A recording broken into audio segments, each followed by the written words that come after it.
প্রিয় শিক্ষার্থীবৃন্দ, আসসালামু আলাইকুম। আশা করি তোমরা ভালো আছো। আমি মোহাম্মদ আব্দুল মুত্তালেব, সহকারী অধ্যাপক, মনোবিজ্ঞান, পুলিশ স্কুল অ্যান্ড কলেজ পক্ষ থেকে অনলাইন ক্লাসে মনোবিজ্ঞান বিভাগে তোমাদেরকে স্বাগতম জানাচ্ছি। আমরা একাদশ শ্রেণীর অনলাইন ক্লাসে আমি দ্বিতীয় পত্র শুরু করেছি। দ্বিতীয় পত্রের 6 নম্বর ক্লাস অলরেডি হয়ে গেছে। আজকে 7 নম্বর ক্লাস করব। আজকে 7 নম্বর ক্লাসে মনোবিজ্ঞান দ্বিতীয় পত্রের প্রথম অধ্যায় বুদ্ধি এর পাঠ হলো 7। পাঠ 7-এ আমরা লিখব বুদ্ধি প্রতিবন্ধিতা, বুদ্ধি প্রতিবন্ধিতার শ্রেণী বিভাগ, বুদ্ধি প্রতিবন্ধীদের চেনার উপায়। এই পাঠ শেষে আমরা কি শিখব? এটার নাম হল শিখন ফল। বুদ্ধি প্রতিবন্ধিতা ব্যাখ্যা করতে পারবে। তোমরা বুদ্ধি প্রতিবন্ধিতা ব্যাখ্যা করতে পারবে। এখন আমরা আসি বুদ্ধি প্রতিবন্ধিতা।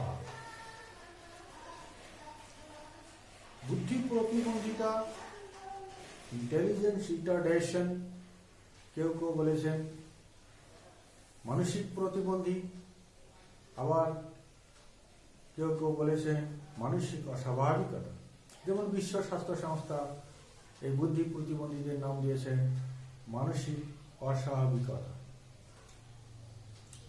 তো যাই হোক, আমরা আজকে বুদ্ধি প্রতিবন্ধিতা নিয়ে আলোচনা করব, কারণ বুদ্ধি প্রতিবন্ধিতা এই নামকরণটাই বেশি প্রচলিত।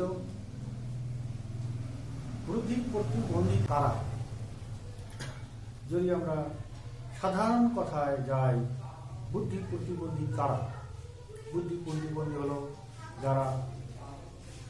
যাদের বুদ্ধাঙ্ক 70-এর নিচে, আবার যারা সমাজে বিভিন্ন সামাজিক কাজকর্মে অক্ষম, শিক্ষা গ্রহণে অক্ষম, সামাজিক সচেতনতা তাদের নাই, যারা পরনির্ভরশীল, তারাই বুদ্ধি প্রতিবন্ধীরা।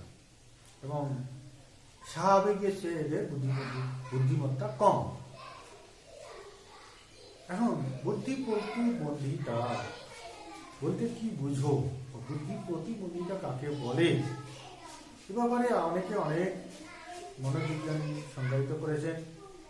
তার মধ্যে আমি 2টা সংজ্ঞা এখানে উপস্থাপন করেছি এবং সবগুলো সংজ্ঞা পর্যালোচনা শেষে একটা গ্রহণযোগ্য সংজ্ঞা দিয়েছি। তা আসি আমরা এবার বলে যাই। যেমন AADM এর অ্যাব্রিভিয়েশন হচ্ছে American association on mental deficiency. AADM, American association on mental deficiency এর মতে মানসিক প্রতিবন্ধিতা বলতে সাধারণের চেয়ে কম বুদ্ধি নির্দেশ করে, যা বাড়ন্ত বয়সে সূচিত হয় এবং এই অবস্থা আচরণের অক্ষমতার সাথে সম্পর্কিত। অর্থাৎ American association on mental deficiency এই সংজ্ঞাটা প্রদান করে কত সালে? 1961 সালে। এবার আমরা বেশ কয়েকজন আধুনিক মনোবিজ্ঞানী সংজ্ঞা দিয়েছেন, তার মধ্যে থেকে আমরা মর্গান এবং তার সহযোগীদের সংজ্ঞাটা নিয়ে আলোচনা করি। মর্গান ও তার সহযোগীদের মধ্যে তেনারা 1993 সালে এই সংজ্ঞাটা প্রদান করেন। তাদের মতে যে মানসিক প্রতিবন্ধী হলো এমন এক অবস্থা যা সাধারণ বুদ্ধি ভিত্তিক ক্ষমতার স্বল্পতা এবং একে অপর্যাপ্ত দক্ষতা হিসেবে চিহ্নিত করা হয়। এছাড়াও তোমাদের পাঠ্যপুস্তকে আরো অনেক মনোবিজ্ঞানীদের সংজ্ঞা দেওয়া আছে। বিশেষ করে আমিনুল হকের বইটা দেখবা, দ্বিতীয় পত্র, আমিনুল হকের দ্বিতীয় পত্র। সব বইয়ে যে যোগেন্দ্র কুমার মন্ডল ভালো লিখেছে তা নয়, আমিনুল হকের বইও তো তোমাদেরকে চিনতে হবে। এই বইটা থেকে দেখে নিও। কয়েকটা সংখ্যা পর্যালোচনা করে এই সবশেষে এই সংখ্যাটা দেওয়া যায় যে সুতরাং বলা যায় যে যে শিশু বা ব্যক্তিবর্গের বুদ্ধি সাধারণের চেয়ে কম বা বুদ্ধাঙ্ক 70-এর নিচে এবং যারা সমাজের কাজকর্মে স্বাভাবিকভাবে অংশ নিতে অপারগ তারাই হলো বুদ্ধি প্রতিবন্ধী। এই হলো বুদ্ধি প্রতিবন্ধী। তাহলে বুদ্ধি প্রতিবন্ধিতা বলতে কি বোঝো ও বুদ্ধি প্রতিবন্ধী কি আমরা কয়েকটা সংজ্ঞার আলোকে দিতে পারি এবং একটা সংজ্ঞা দিয়েও দিতে পারি। কারণ অনেক সময় জ্ঞানগত কোশ্চেন আসে, জ্ঞানমূলক কোশ্চেন, বুদ্ধি প্রতিবন্ধিতা কি, বুদ্ধি প্রতিবন্ধিতা বলতে অন্তত একটা সংজ্ঞা এই সংজ্ঞাটা দিতে হবে। আর যদি কথা বুদ্ধি প্রতিবন্ধিতা বলতে কি বোঝো তাহলে কয়েকটা একটা আলোচনা করে দিয়ে একটা সংজ্ঞা দিয়ে সংক্ষেপে এই সংজ্ঞাটা দিলাম। এবার এসে আমরা বুদ্ধি প্রতিবন্ধিতার বৈশিষ্ট্য নিয়ে আলোচনা করি। তোমাদের পাঠ্যপুস্তকে অনেক বৈশিষ্ট্য আছে, আমিনুল হকের বইয়ে দেখো আর যোগেন্দ্র কুমার মন্ডলের বইয়ে দেখো, তো সেখানে 10টা বৈশিষ্ট্য আছে, অন্যত আমি 5টা বৈশিষ্ট্য উল্লেখ করেছি। যেমন বুদ্ধিগত বিষয়ের সীমাবদ্ধতা, অর্থাৎ বুদ্ধিগত বিষয়ে একটা সীমাবদ্ধতা আছে। তাদের কোনো কোনো বিষয় শিখতে না পারা, এমন কতগুলো বিষয় আছে যারা তারা শিখতে পারে না, তো প্রশিক্ষণ দিলেও। অনেকে প্রতিবন্ধিতার মাত্রা ভেদে নিজের কাজ করতে না পারে, অর্থাৎ এমন কত বিশেষ করে যারা 70-এর নিচে যাদের বুদ্ধাঙ্ক তারা তো বুদ্ধি প্রতিবন্ধী। তবে এর মধ্যে ক্লাসিফিকেশন আছে, মৃদু প্রতিবন্ধী, তারপর মধ্য, চরম, গুরুতর ইত্যাদি। তবে গুরুতর এবং চরম বুদ্ধি প্রতিবন্ধী তারা নিজের কাজ নিজে করতে পারে না। প্রচলিত লেখাপড়ার সমস্যা, অর্থাৎ আমাদের দেশে যে সমস্ত রীতিনীতি বা শিক্ষা ব্যবস্থা প্রচলিত আছে এই প্রচলিত লেখাপড়া তারা শিখতে পারে না সবাই, বিশেষ করে যারা গুরুতর এবং চরম বুদ্ধি প্রতিবন্ধী। দীর্ঘমেয়াদী স্মৃতিশক্তির তুলনায় স্বল্পমেয়াদী স্মৃতিশক্তি কি দুর্বল।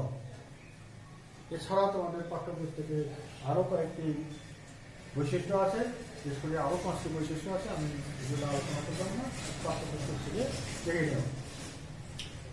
এবার এসে আমরা বুদ্ধি প্রতিবন্ধিতা শ্রেণী বিভাগ।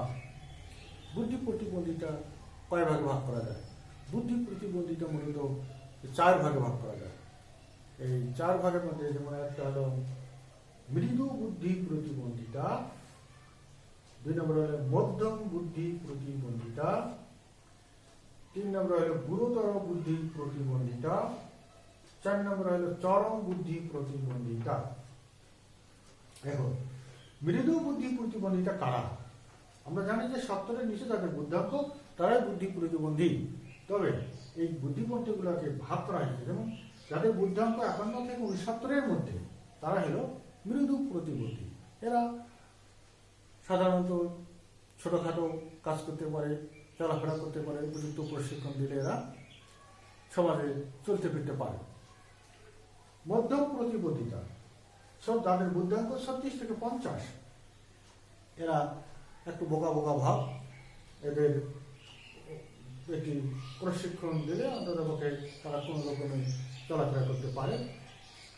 গুরুতর বুদ্ধি প্রতিবন্ধিতা যাদের বুদ্ধাঙ্ক 20 থেকে 35-এর মধ্যে তারা হলো গুরুতর বুদ্ধি প্রতিবন্ধী। এদের সংখ্যা সমাজে কম।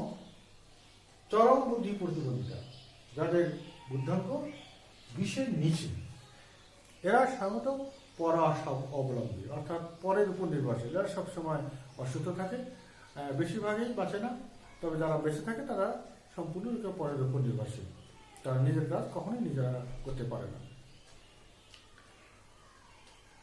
এবার এসে আমরা বুদ্ধি প্রতিবন্ধীদের চেনার উপায়, আমরা কিভাবে চিনব যারা বুদ্ধি প্রতিবন্ধী। বুদ্ধি প্রতিবন্ধী চেনার উপায় হলো, যেমন 1 নম্বর হলো স্বাভাবিক গড় নিম্ন বুদ্ধিতা, অর্থাৎ সাধারণত গড়ে এদের বুদ্ধিমত্তা কম। এটা নিম্নমানের, এদের দ্বারা সাধারণত কোনো কাজ করা সম্ভব হয় না। নিজের যত্ন নেওয়া, অর্থাৎ এরা নিজেরাই নিজের যত্ন নিতে পারে না। মৃদু প্রতিবন্ধীরা কোনো রকমে একটু প্রশিক্ষণ দিলে পারে, কিন্তু বিশেষ করে গুরুতর চরম বুদ্ধি প্রতিবন্ধীরা নিজের যত্ন নিজে নিতে পারে না। যোগাযোগ দক্ষতার অভাব, অর্থাৎ এরা একে অপরের সাথে ভাব বিনিময়, একে অপরের সাথে মেলামেশা করতে পারে না, এরকম দক্ষতা তাদের কম।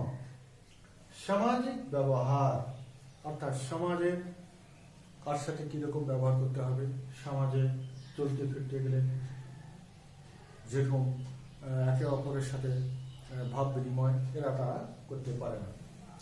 আত্মপরিচালনা, অর্থাৎ এরা নিজেকে নিজেই পরিচালনা করতে পারে না, অর্থাৎ কোন কাজে কোন কাজ করতে হবে, কোন সময় কোন কাজ করতে হবে, এটা তারা বুদ্ধিমত্তার অভাব, অর্থাৎ এরা তারা নিজেরাই এই কাজগুলো নিজেরা করতে পারে না। স্বাস্থ্যগত নিরাপত্তা, অর্থাৎ অসুখ বিসুখে একটা সচেতন ভূমিকা তারা নিতে পারে না, বিভিন্ন অসুখ বিসুখে যে একটা তাৎক্ষণিক সিদ্ধান্ত নিবে এরা তারা নিতে পারে না। গৃহকর্মের দক্ষতা, ঘর বাড়িতে